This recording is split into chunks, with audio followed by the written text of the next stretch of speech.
A meditação foi um divisor de águas na minha vida, em todos os sentidos. Como ser humano, tá?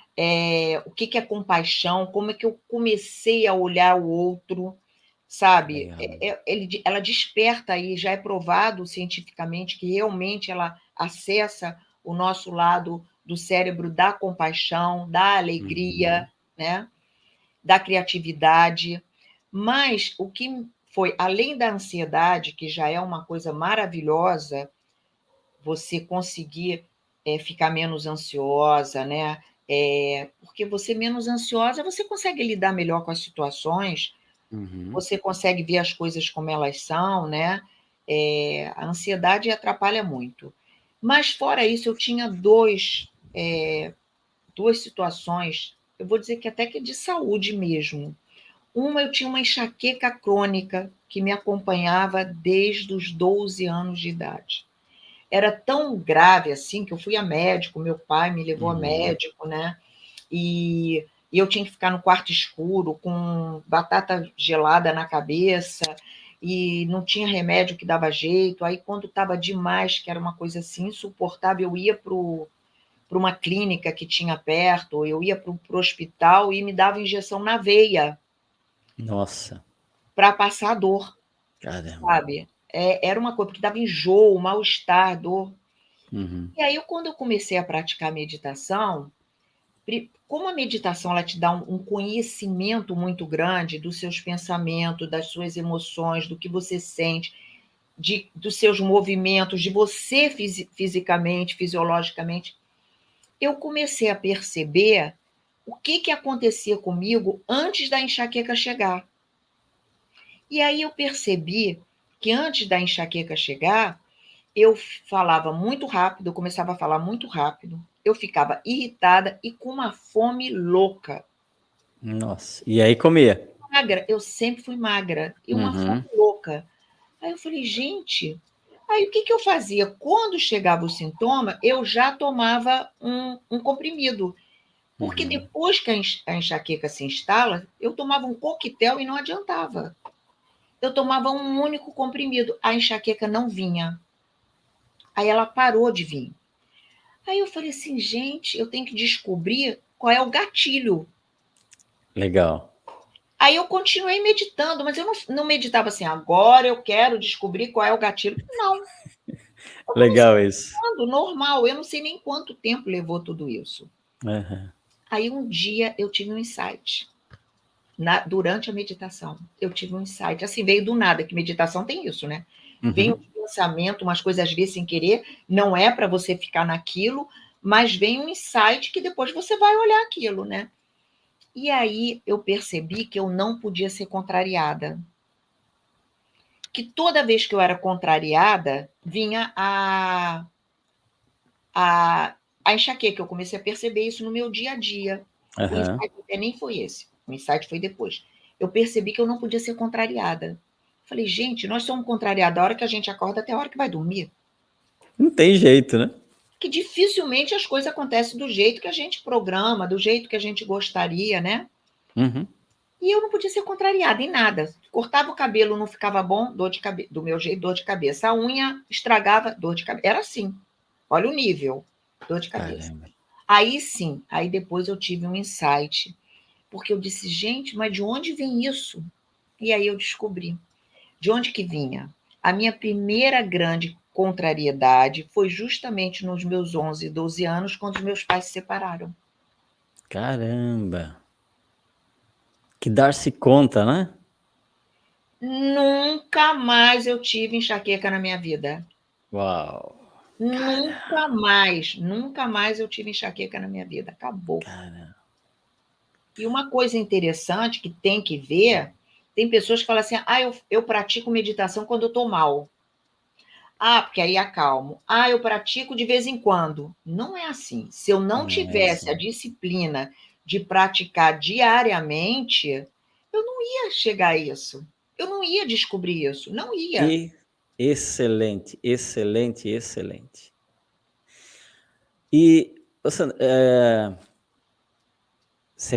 lembra que prática específica de meditação você fazia, tanto na época da ansiedade, quanto depois na prática de quando estava com a questão da dor de cabeça? Sempre foi a Que do meditação? silêncio. Sempre fui Meditação do quieta, do silêncio. silêncio, focada na respiração. Toda vez que dispersava a mente, eu voltava para a respiração. Muito difícil. O meu início foi muito difícil. Uma outra coisa que a meditação me ajudou, e que as pessoas se queixam muito, eu recebo muitos alunos de meditação por conta disso, problema de sono. Uau, vamos falar um pouco sobre isso. Vamos falar mais sobre isso. Muitas pessoas, Sandra, olha, eu trabalho, um dos trabalhos, uma das empresas que eu tenho, justamente usa a parte da terapia do sono, né, dos cuidados com sonos para ter da saúde.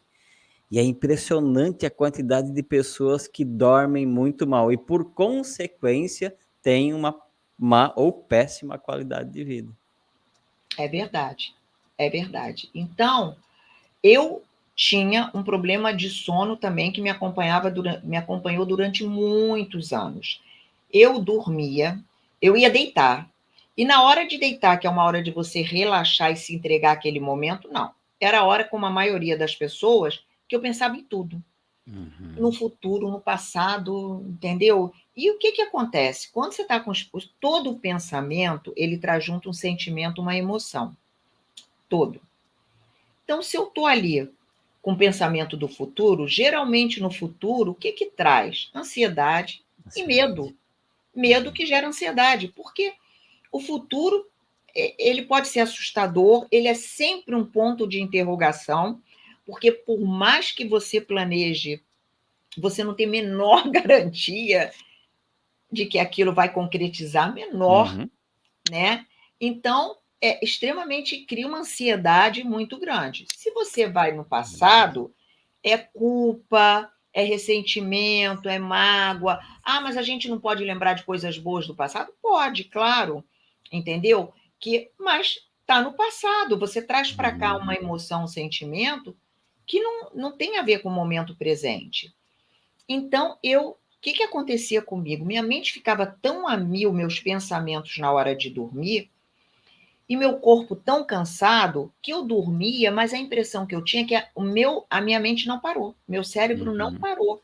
Eu no dia seguinte eu acordava cansada, não fisicamente, claro que fisicamente também, mas eu era bem mais nova, então a gente aguenta mais, né? Mas eu sentia assim, nossa, parece que meu corpo dormiu e minha cabeça ficou assim, porque eu acordava, eu não tinha um sono recuperador. Isso era muito claro para mim. Eu não tinha um sono recuperador. Você com a meditação, eu falei, você começa a dar os valores corretos para o tempo, para o que você tem que pensar. Então eu já sabia assim, na hora de dormir, é hora de dormir. Não adianta eu ficar pensando ali. Em primeiro lugar, já é provado que mais de 80% das suas preocupações não se concretizam. É provado isso. Mais de 80% das suas, mais, acho que é quase 90% ou mais. Eu não tenho esse dado aqui agora. Depois eu posso até dar, se alguém estiver interessado. Eu tenho isso, que é pesquisa mesmo, comprovado, mais de 80%, 90% não se concretiza. Então, outra coisa também. Então, o que que acontece? A meditação, ela me deu, eu comecei a perceber meus pensamentos, né? E com isso eu comecei a ter um controle sobre eles, que a meditação te dá isso, você começa a quietar os seus pensamentos. Então eu comecei a aprender o seguinte, olha, agora eu não vou pensar nisso agora. Agora eu vou fazer isso aqui. Porque as pessoas têm que entender, e a meditação ela dá isso, se você tá aqui, se eu estou aqui com você, tá? Com todos aqui, e estou com um pensamento lá na frente ou lá atrás, eu estou aqui? Não, eu não estou. Tá? Então isso acontece, você está malhando na academia e está no automático. Agora, eu pergunto o seguinte, você está aonde? Por quê? No passado você não pode voltar. No futuro você não pode ir. E você não está aqui, que é o único momento real, é o único momento que você pode interagir. Então você está onde? Agora, imagina como isso é gerador de ansiedade, de depressão, de sentido de inadequação, que mexe com a sua autoestima, porque você não está numa realidade, né? Sim. Então eu comecei de noite, na hora que eu ia dormir, eu comecei a ter esse grande poder de dizer o seguinte: eu agora não vou pensar em nada disso. Eu agora vou dormir. O mundo podia estar caindo, tá? Eu podia estar cheia de problemas, de dificuldade, com coisa, porque eu sou uma pessoa normal, que tem coisas que acontecem na minha vida. Chegava ali, eu falava, não, agora eu não vou resolver isso, agora eu vou dormir. E até hoje, acabou. Eu falo, agora Legal. eu vou dormir, eu relaxo e durmo.